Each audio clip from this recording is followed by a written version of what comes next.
Tonight, an exclusive look inside one of the U.S. military's most important combatant commands, U.S. Central Command.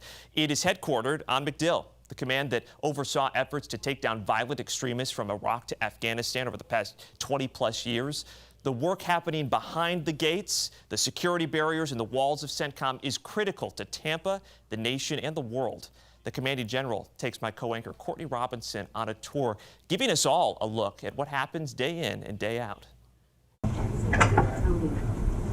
Yeah, so this is the Joint Operations Center. General Frank McKenzie walked me into what's called the JOC, the Joint Operations Center. Partially manned now. There will be a lot more people in here as activities began to heat up. The center where since March 2019, he's overseen critical missions as the head of U.S. Central Command. Today, for a few hours, it was declassified for you. But this is sort of the nerve center. In a crisis, I'd be sitting right here. Connected during operations to leaders from the president to the Secretary of Defense or operators in the field. There'd be a variety of information systems displayed. We might have live video on the big screen. Right now, on the big screen, you're seeing CENTCOM's area of responsibility, one of the most unstable regions in the world, with Iran and 20 other countries stretching from Egypt to Pakistan, north to Kazakhstan, and south to Yemen. Is Iran your biggest concern? Day to day, Iran poses the most significant threat to us in the region. I do not discount the role of violent extremist organizations. There have been successes and failures. After 20 years fighting in the region, McKenzie was at the helm to lead the exit of U.S. forces in Afghanistan. Was it a failure? And I'm not the right guy to ask about whether or not that was the right decision.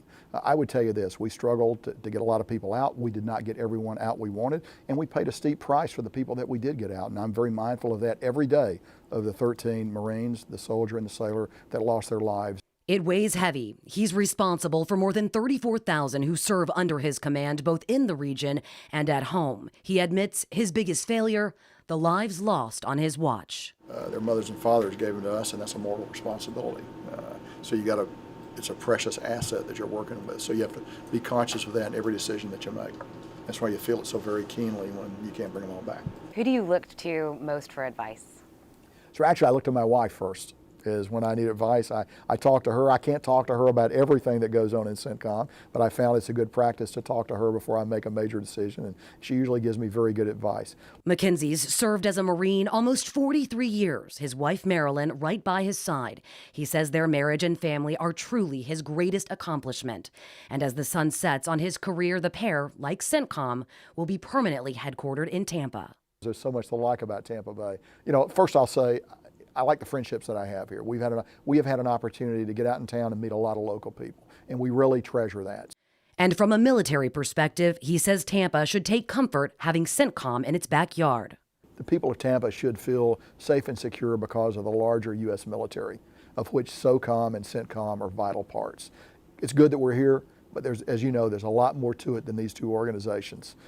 Finally, as he looks forward, his hope for future generations who sit in this room and the region they oversee. If I were to say that I hope peace breaks out, I think that would be a little Pollyannish. So I don't hope for that, but I hope for stability. And I hope our partners in the region will be able to defend themselves against those who wish them harm.